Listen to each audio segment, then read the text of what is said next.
sou lá da igreja do Simeone, na igreja missionária do Simeone, já há 6 anos eu estou ali cuidando daquela igreja e sendo usado por Deus ali. Já usei muito esse púlpito, que ele veio de lá, esse púlpito. Eu olhei aqui, eu senti saudade. E eu quero dizer para os irmãos que o Senhor tem algo para fazer na sua vida. Da minha ministração, que é mantendo os olhos no céu. Para que a gente possa chegar aonde a gente quer chegar na nossa vida como cristão, como homens e mulheres de Deus, nós precisamos aprender a manter os nossos olhos no céu. E eu gostaria de usar a vida de um homem da palavra, um homem da Bíblia, poderoso do Senhor, que é o tal do Abraão. Você já conhece a vida de Abraão. Eu gostaria que você abrisse sua Bíblia comigo no livro de Gênesis, capítulo 12. Eu vou ficar de lado para ler com vocês aqui, que eu leio ele direto no telão. O verso 1. Eu vou ler vários versículos com vocês, tá bom? A palavra do Senhor diz assim: então o Senhor disse a Abrão: saia da sua terra. Fala assim comigo: saia. Mas fala com vontade: saia. Saia da sua terra, do meio dos seus parentes e da casa do seu pai, e vá para a terra que lhe mostrarei. Põe o próximo versículo no capítulo 13. No capítulo 13, que eu te passei. Aleluias. O Senhor disse a Abrão, depois que Ló se separou dele: daí onde você está, levanta os olhos para o norte, para o sul, para o leste e para o oeste. 15. Toda a terra que você está vendo, darei a você e a sua descendência para sempre. 16. Tornarei a sua descendência como o pó da terra. Fala assim comigo: o pó da terra. Se alguém pudesse contar o pó da terra, também poderia contar a sua descendência. Capítulo 15. Aleluias.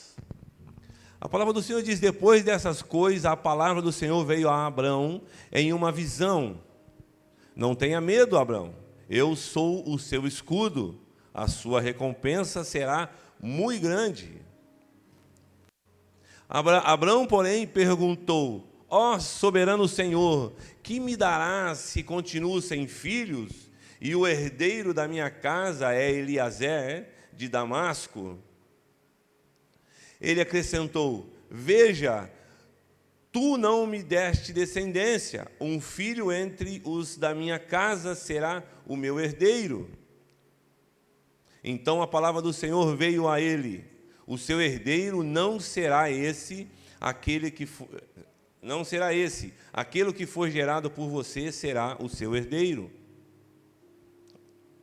Levando-o para fora da tenda, disse-lhe: fala assim comigo: para fora. Mas diga com vontade: para fora.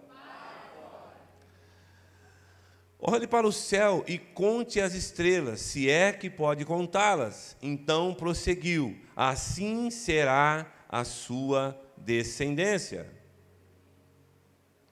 Abrão creu no Senhor, e o Senhor lhe atribuiu isso como justiça. Disse-lhe ainda: eu sou o Senhor que te tirei de Ur dos Caldeus, para dar a você posse desta terra. Abrão perguntou-lhe: ó soberano Senhor, como posso saber que tomarei posse dela? Até aí, querido, pode deixar até aí.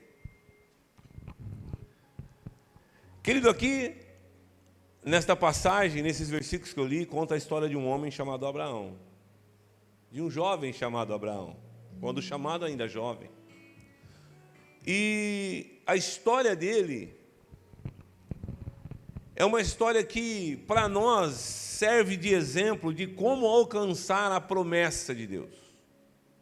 Porque Deus dá algumas chaves para Abraão, para que ele pudesse alcançar a promessa de Deus, a promessa que Deus tinha para ele, para a geração, para a descendência dele. E algo que eu quero dizer para você, querido: você não está aqui à toa. Você não veio aqui porque no domingo de manhã você achou interessante estar na igreja missionária da família. Você está aqui porque Deus tem um propósito, um projeto na sua vida. E Deus tem promessas para você. Você pode dizer amém? Você crê nisso, querido? Deus tem uma promessa para você. Deus tem algo lindo para entregar para você. E assim como Abraão, querido, você foi chamado para viver o melhor de Deus nesta terra.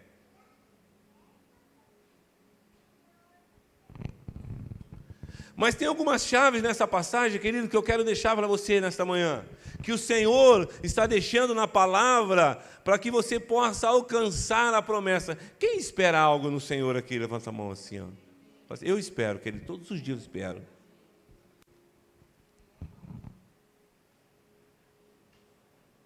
A primeira chave que Deus dá para você, querido, para que você possa alcançar a promessa, é quando Ele olha para Abraão, no meio onde ele estava vivendo, e fala para ele: sai do meio da sua parentela, da casa do seu pai. O que Deus está mostrando para nós aqui, querido, nesta passagem? Está mostrando que é necessário muitas vezes deixar o passado e começar a caminhar uma vida nova, um tempo novo. Porque Deus é Deus de coisas novas. Abraão, querido, estava no meio de uma família idólatra. Seu pai, um criador de ídolos. Terá era um homem que criava ídolos, fabricava ídolos. A sua família era uma família que vendia ídolos. A cidade onde ele estava, Ur dos Caldeus, era uma cidade idólatra. Uma cidade que não tinha o devido respeito ao Senhor, nem à lei do Senhor. E Deus olha para Abraão, no meio daquele povo, no meio daquela vida, e Ele fala para Abraão: Abraão, é necessário deixar o passado para trás. Sabe, querido, para você alcançar a promessa do Senhor na tua vida, você vai precisar deixar o seu passado para trás. Não é abandonar a família, não é abandonar os parentes, mas tem muita coisa do seu passado que está impedindo você de alcançar a promessa de Deus na sua vida. Querido, eu vivi alguns anos da minha vida preso no meu passado, e eu não conseguia romper por isso. Muitas mágoas do passado, opressão, humilhação, que eu sofri quando criança, abusos, que eu precisei deixar para trás, superar isso. Não que isso não exista, não que o apagou. Eu lembro de tudo, mas hoje para mim é só uma lembrança, não me causa dor. O passado para nós, querido, tem que ser como uma ferida que se fecha e que deixa uma cicatriz. Eu me lembro de um fato, quando criança, eu morava numa chácara aí no Jardim Guatemi. Quem conhece, que é mais antigo em Ribeirão, sabe que o Guatemi ali era tudo a chácara, Arnaldo Vitaliano era tudo chácara ali. E eu morava ali. E na minha casa tinha todo tipo de fruta. Tudo que você pensar de fruta tinha. Manga, abacate, cajamanga. Mas tinha um pé de manga na casa do vizinho que nunca vi melhor que aquela. Eu me lembro, eu era menino, e tinha uma cerca que dividia ali a minha casa. E eu lembro que eu fui roubar uma manga. Roubar não, pegar, né? Muito forte roubar, eu era criança. E eu lembro que eu pulei, e eu peguei aquela manga com alegria, mas a hora que eu estava descendo, tinha um cachorro Nero. Eu não esqueço o nome do cachorro, Nero, desse tamanho. E eu lembro que o Badô, que era o dono ali da chácara, fez assim: pega, Nero! E minha cerca tinha arame farpado, e eu saí correndo, e eu passei entre o vão do arame farpado. Eu lembro da cena, eu era muito novo, mas eu lembro da cena. E eu lembro que fez um rasgo na minha perna, gigante. E aquilo doeu por muito tempo. Eu cheguei na casa da minha mãe. Lá em casa, minha mãe já começou a brigar comigo, porque eu tinha entrado na casa do vizinho. Fez um monte de pó de café, com açúcar, e colocou em cima. Nós não tinha frescura naquela época. Quem viveu esse tempo sabe, pó de café e açúcar é a melhor coisa para curar ferida. Mas por muito tempo aquilo ficou machucado. Por muito tempo aquilo sangrou. Por muito tempo aquilo infeccionou. Aquilo deu pus. Mas chegou um tempo que aquilo cicatrizou. Hoje eu olho para a cicatriz e faço o que eu estou fazendo. Eu dou risada, eu lembro da situação. O seu passado na sua vida, querido, para que você possa alcançar a promessa de Deus, aquilo que Deus tem para você, é uma cicatriz. Olhe para ele, lembre dele, mas não deixe isso causar mais dor para você. Não deixe isso causar mais dor, porque isso impede você de alcançar a promessa de Deus. Se há mágoa do passado, perdoe. Perdão não é esquecer. Perdão é entender que você precisa viver livre. Tem coisas que aconteceram no meu passado que eu lembro que foram ruins, querido. Mas eu já liberei perdão, porque perdão não é um sentimento. Olha para a pessoa que está do seu lado e fala assim para ela: perdão não é sentimento, é uma atitude. Fala de novo assim, ó: perdão é uma atitude de gente inteligente. Perdão é questão de inteligência. Por que eu vou ficar arrastando uma coisa na minha vida que não vai mudar mais nada na minha vida?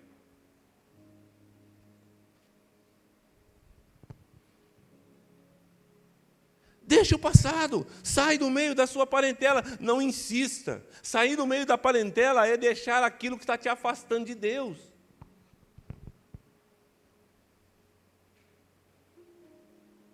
Deus sabia que Abraão, no meio daquele ambiente, não conseguiria alcançar aquilo que ele tinha para ele. Tem amizades na sua vida que precisam ser arrancadas. Tem atitudes que você agia no passado que hoje precisam ser mudadas.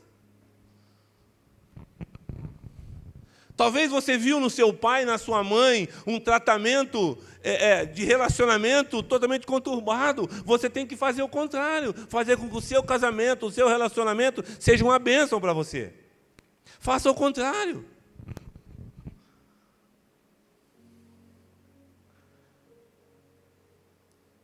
O meu pai fez tudo de ruim que vocês pensarem, queridos. Meu pai era um beberrão, meu pai era um abusador. Meu pai era tudo de ruim que você pensar. Eu sou o melhor marido, o melhor pai, não sou um beberrão, sirvo ao Senhor, porque eu decidi viver ao contrário daquilo que eu aprendi no meu passado. Eu trato minha esposa com carinho, com amor. Ela merece, que é a melhor mulher do mundo. É fato, é fácil amar ela. Mas eu deixei o meu passado para trás. Fala assim comigo: passado, você passou. Vocês estão me entendendo, sim ou não? Deixe o passado para trás. Seja inteligente. Porque se você ficar remoendo o passado, eu fico triste de falar, mas é burrice. Não vai mudar a sua vida mais. Começa a viver coisas novas. Começa a buscar coisas novas. Porque Deus é um Deus de transformação. Eu fui muito rejeitado na escola quando criança. Porque eu morava num bairro de classe média alta, que era Iguatemi na época. E eu morava numa casa, na Arnaldo Italiano, numa chácara, né? E no muro da chácara que eu morava, a gente morava de favor lá, meu pai cuidava dos animais e tal, e tinha uma frase escrita lá: ferro velho. Que antes, há muitos anos, tinha sido um ferro velho. Mas nunca ninguém pintou, ficou ferro velho. Então eu era conhecido como o menino do ferro velho. Enquanto todo mundo tinha coisas novas no pé, eu ia de chinelo para a escola. E com isso eu sofri o tal do bullying, né? Naquela época não era bullying. Mas eu sofri muito com isso. Eu via os meninos ganhando coisas novas, videogame, Atari, ó. Os velhos vão lembrar disso. Eu queria ter um Atari e não consegui. Fui comprar Atari depois de velho. Eu falei, agora eu vou comprar, agora eu posso. Mas hoje isso não me causa dor mais, querido. Porque eu posso viver coisas novas. O Senhor me tirou do passado e me trouxe para viver o presente. É do presente que eu quero falar agora. Quando Deus olha para Abraão, fala, Abraão, a sua descendência será como o pó da terra. Deus está falando para Abraão assim, ó, está vendo onde você está? Porque você só consegue ver o pó aqui onde você está. Sabe, o hoje que você está vivendo é o que eu preparei para você.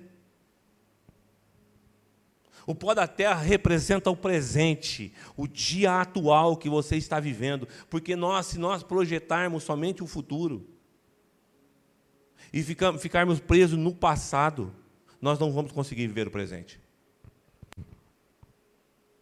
Tem pessoas que estão presas no passado há tanto tempo, sofrendo, remoendo mágoa, remoendo dor, que não conseguem aproveitar o dia de hoje. Levanta de manhã quando acorda, isso quando dorme, levanta reclamando do que aconteceu, mas não agradece pelo dia. O seu presente chama presente não é à toa, porque é o que Deus te deu para que você possa viver. O presente, querido, é isso que você está vivendo. Um dia de domingo, às 9 horas da manhã, num culto, adorando ao Senhor. Mas nós insistimos em ficar preso no passado. A gente projeta o futuro, mas a gente não agradece pelo presente. O que Deus estava mostrando para Abraão, olha, sou eu que te coloquei neste lugar. É um presente para você. Viva o presente. Isaías 43, 18, 19 diz assim, não vos lembrei das coisas passadas, nem considereis as antigas, eis que faço coisas novas. 2 Coríntios capítulo 5, 17 diz assim, assim se há alguém está em Cristo, nova criatura é, e as coisas velhas se passaram. O que Deus está falando para nós, para de sofrer pelo passado, viva o seu presente, viva o hoje, agradeça a Deus porque você acordou, porque muitas pessoas não acordaram hoje.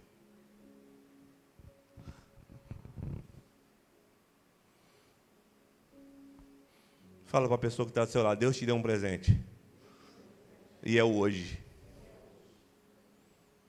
Saia daqui hoje, pulando de alegria, porque você está viva, porque já é um milagre. A gente vê na internet, infelizmente, quantas pessoas perdem a vida.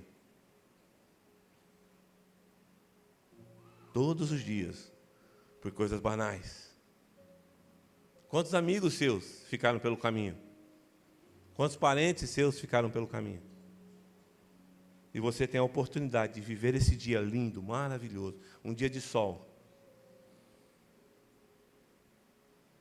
Aprenda a agradecer pela família que você tem, pelo trabalho que você tem. Para de murmurar. Para de reclamar.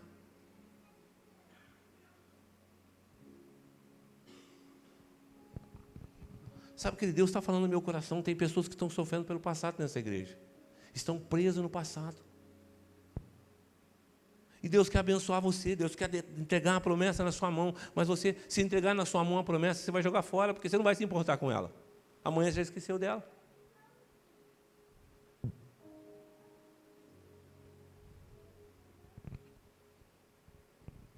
Viva coisas novas.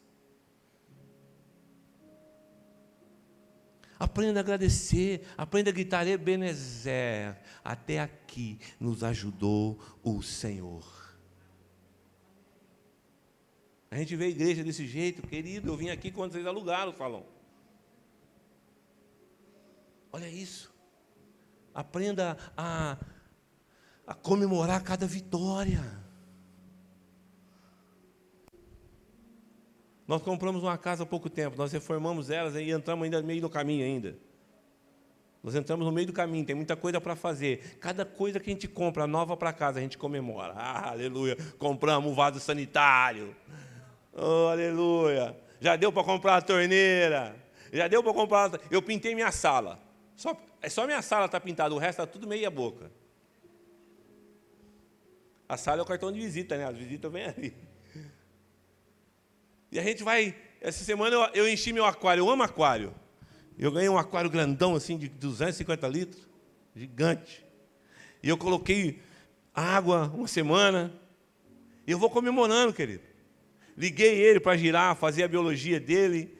Aí eu ganhei um toco desse tamanho, um toco de árvore, pegou no meio do rio, cheio de pedaços para fora, cheio de galho. E essa semana eu podei tudo ele e coloquei dentro do aquário. Ah, que alegria, eu comemorei o meu toco. Coisas novas. Aí eu fui lá na casa de ração, lá onde vende peixe, lá no Simeone, e comprei uns peixinhos, coloquei e comemorei. Ah, meus peixinhos estão chegando. Aprenda a comemorar as pequenas coisas, querido. Deixa de murmurar, troca a murmuração por comemoração.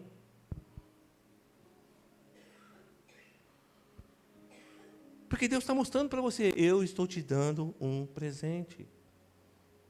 Eu estou te dando um presente. Quando Deus fala para Abraão, Abraão, olha para lá. Você está vendo esse monte de terra? É tudo seu. Quando Deus está falando para Abraão olhar, Deus está falando para Abraão, olha para a promessa. Não tira o olho da promessa, não. Tem algo para você. Oh, aleluia. Deus coloca esperança no coração de Abraão, porque Abraão estava desesperançoso. Você viu o começo, estava até meio depressivo. Era o próprio Deus falando com ele, olha, Abraão, eu vou te dar uma descendência. Ah, mas como é que você vai me dar uma descendência, Deus? Eu não posso nem ter filho. Essa descendência não vai ser minha, vai ser de Eliezer, um servo meu. Porque esse era o contexto da história. Se você não tivesse filho, ficava com aquele servo que era mais fiel, mais antigo ali. Ele olhava para ele, o corpo amortizando, ficando velho, acabando as forças. Como é que eu vou herdar alguma coisa, Deus, se quem vai herdar, eu vou gerar uma descendência, que se quem vai herdar é um servo meu? E Deus coloca esperança no coração de Abraão. Vai ser de você que vai sair a sua descendência. Oh, aleluia. Deus está falando assim, ó, não para de andar, Abraão, porque a promessa vai se cumprir na sua vida. Talvez, querido, não se cumpriu ainda na sua vida aquilo que você tem sonhado. Mas eu quero dizer para você, se for promessa de Deus, uma hora vai te pegar, vai te atropelar, e você vai ficar cheio da graça do Senhor. Aleluia. Filipenses capítulo 3, verso 13 e 14 diz assim, esquecendo-me das coisas que para trás ficaram. Olha de novo Deus falando, larga o passado para trás. E avançando para o que está diante de mim. Aprenda a avançar, querido, não estagna. Se o seu relacionamento estagnou, busque coisas novas. Invista tempo no seu relacionamento. Eu fico triste quando tem culto de casais e os casais não vêm no culto. Eu fico triste como pastor. A gente faz culto de casais, tem lá 50 casais na igreja, vem 10. Não é possível. Aí nós estamos lá no gabinete, tranquilo, orando, chega o casal. Ai, pastor, nós estamos cheios de problema. Nós vamos divorciar. Quantos anos casados? 30 anos. Vamos procurar 30 anos de casado falando que é divorciar. E eu sou meio duro, meu querido. Eu falei, vocês têm que ter vergonha na cara, vocês, não é possível. 30 anos? Agora que você descobriu que você não serve mais para você? Não, está errado, tem alguma coisa errada aí. Sabe o que está faltando? Investimento. Vocês oram junto? Não. Vocês leem a palavra junto? Não. Vocês vão para um restaurante comer uma picanha? Porque é bom, viu, gente? Não. O que vocês fazem? Não, nós ficamos em casa. Fala, irmão, que casamento que dura, com 30 anos, dentro de casa, a mulher lavando roupa, passando roupa. Ele paga para fazer seu cabelo? Não. É eu que pago. Irmão, está vendo como é que tem coisa errada? Não é falta de amor? É falta de investimento. Pastor, mas não tem dinheiro. Eu também não. Tem dia que eu saio com a minha esposa de mão dada para tomar uma casquinha no shopping, casquinha do McDonald's, porque não tem dinheiro. Nós pega a casquinha, dentro do shopping, põe as coisas da cara. Quebrou a rotina. Estou aproveitando meu hoje, meu presente. Estão entendendo, sim ou não? Sai para jogar bola com seu filho. Ah, mas eu estou velho. Não tem problema, fica ali parado. Muda a rotina, para que o seu presente possa ser aproveitado e absorvido por você. Sabe por quê? Porque Hebreus capítulo 10, verso 23 diz assim: retenhamos firme a convicção da nossa esperança, porque fiel é aquele que prometeu. Você pode dar um glória a Deus e aplaudir o Senhor aí, querido? Fiel é aquele que prometeu. Oh, aleluia!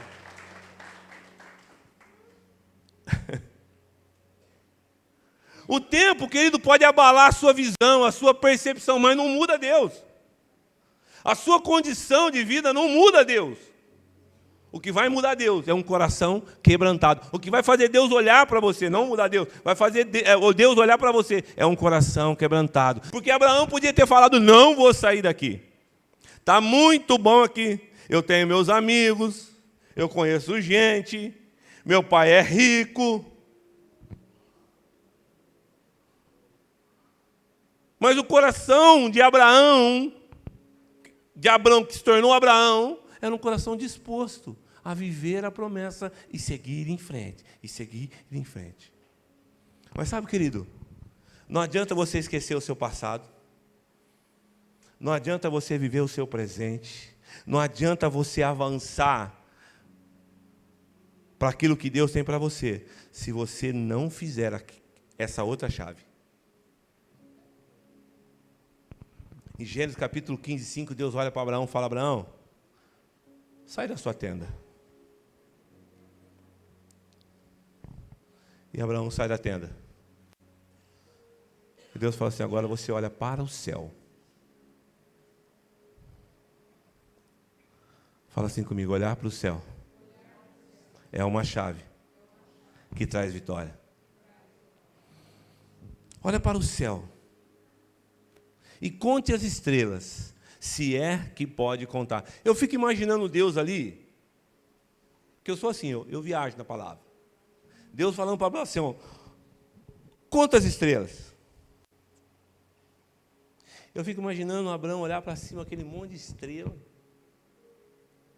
Quem já tentou contar estrela aqui? Seja sincero. Nós fizemos isso, né, Marli? Eu lembro que eu ia contar estrela, e falava, não faz isso não, que dá verruga na ponta do dedo, né? Não é assim que era? Dá verruga na ponta do dedo. Aí vai contar no pensamento. 1, 2, 3. Essa verruga na ponta do dedo era boa, né? Minha nossa mãe tinha cada coisa, né? Manga com leite, a pessoa mata. Se fosse assim, eu tinha morrido. Mas nós comia pensando, vai morrer, mas nós vai comer. Não vai morrer, mas nós vai comer. Demorar 15 minutos, não, vai ficar 15 minutos sem tomar leite, para depois tomar. Nós comemos manga agora. Você consegue contar a estrela? Você conseguiu, Marli? Chegar no fim disso?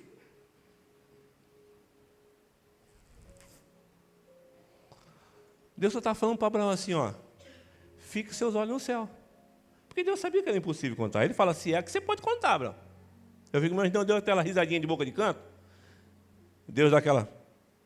E Abraão lá. 1, 2, 3. Ixi, eu perdi, peraí. 1, 2, 3. Deus não queria que ele contasse estrela, querido. Deus estava dando uma chave para ele. Mantenha os seus olhos no céu. Porque contar estrela demora. Se você for contar as estrelas, vai demorar. O que Deus quer é que você se demore olhando para o céu. Fixe os seus olhos no céu. Porque é de lá que vem a sua promessa. Colossenses capítulo 3, verso 1 e 2 diz assim, buscai as coisas que são de cima, onde Cristo está. Pensai nas coisas que são de cima, e não nas coisas que são da terra. Hebreus capítulo 12, 2 diz assim, olhando firmemente para Jesus, o autor e consumador da minha fé. Salmo capítulo 121, 1 e 2 diz assim, elevo meus olhos para o monte. De onde me virá o socorro? O meu socorro vem do Senhor. Deus está falando para Abraão: Abraão, não para de olhar para o seu passado. Viva o seu presente, mas com os olhos fixos no céu, no Senhor, naquele que é o autor e consumador da sua fé. O nosso maior problema, querido, é que nós vivemos a nossa vida achando que somos super-heróis e nós tiramos nossos olhos de Cristo. Aceita Jesus, mas não busca ser como Ele.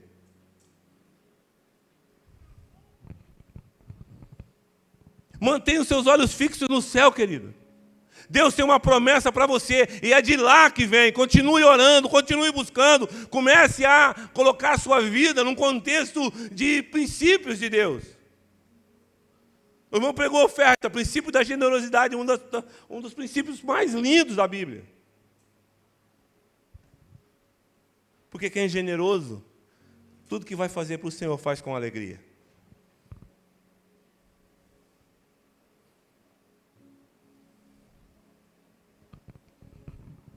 Quando nós olhamos de cima, olhamos para cima, nós tiramos os olhos das nossas limitações. Eu sei que eu não posso, mas no Senhor eu tudo posso. Eu sei que eu sou fraco, mas no Senhor Ele me faz forte.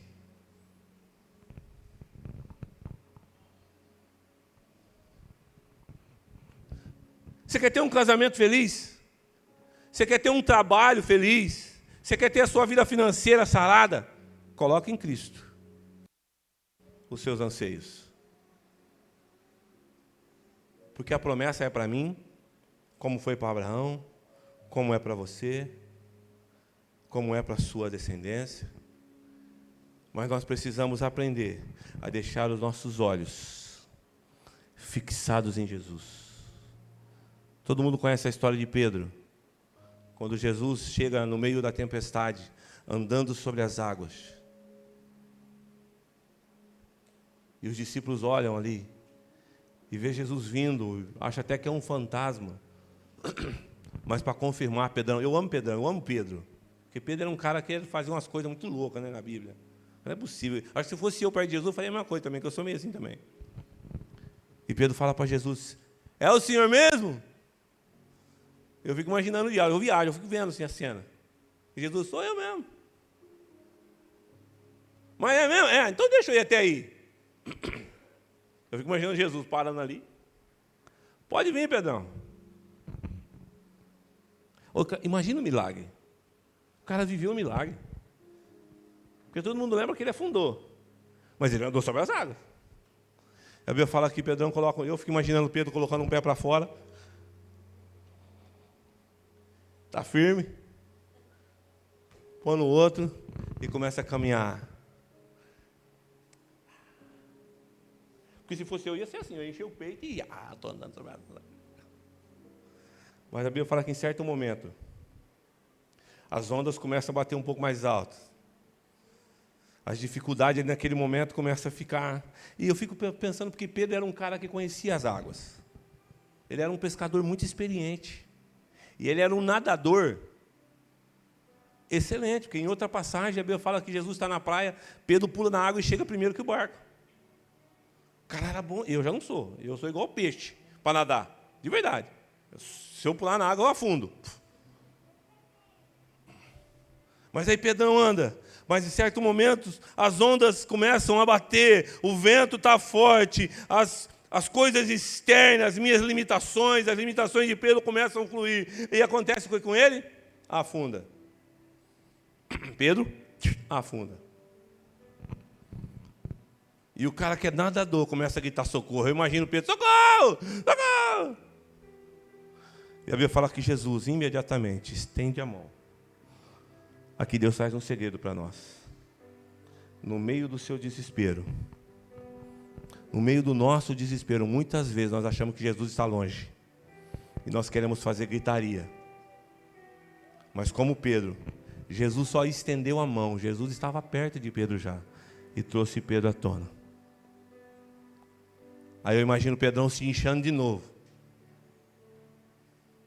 Porque do jeito que ele foi, ele voltou. Concorda comigo, sim ou não?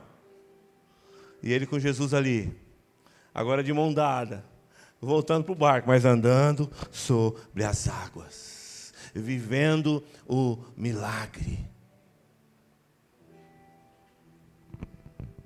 Olhar para o céu, querido, é entender que Jesus vai ter um momento que Ele vai precisar pegar no teu braço. E muitas vezes vai te arrastar.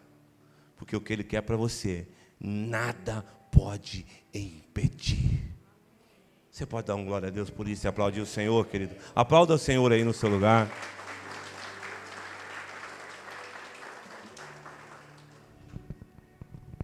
Para encerrar, querido. A sua jornada de fé será construída no momento que você tomar para si essas chaves. Primeiro, romper com o seu passado. Rompa com o seu passado. Se desprenda disso. Não é fácil. Falo por conhecimento de causa. Reconheça o seu presente. Adore o Senhor pelo que você está vivendo. Eu falo sempre, pode ser arroz, feijão e ovo. Eu glorifico a Deus. Pode ser arroz e farinha. Eu glorifico a Deus. Pode ser picanha também. Eu vou glorificar a Deus. Agradeça pelo que você tem hoje. Agradeça pelo teu trabalho, pelo teu carro, pelos teus filhos, pela igreja que vocês congregam, pelo pastor amado. Ore por ele. Eu falo para as pessoas, vocês não sabem o peso que nós como pastores carregamos por vocês. Mas nós somos chamados para isso. Isso não é uma reclamação, não. Ore por nós, pastores, que passamos a noite muitas vezes orando por vocês. Porque tem dia que a gente não quer orar por vocês, sabia? Mas o Senhor nos acorda para isso. De madrugada.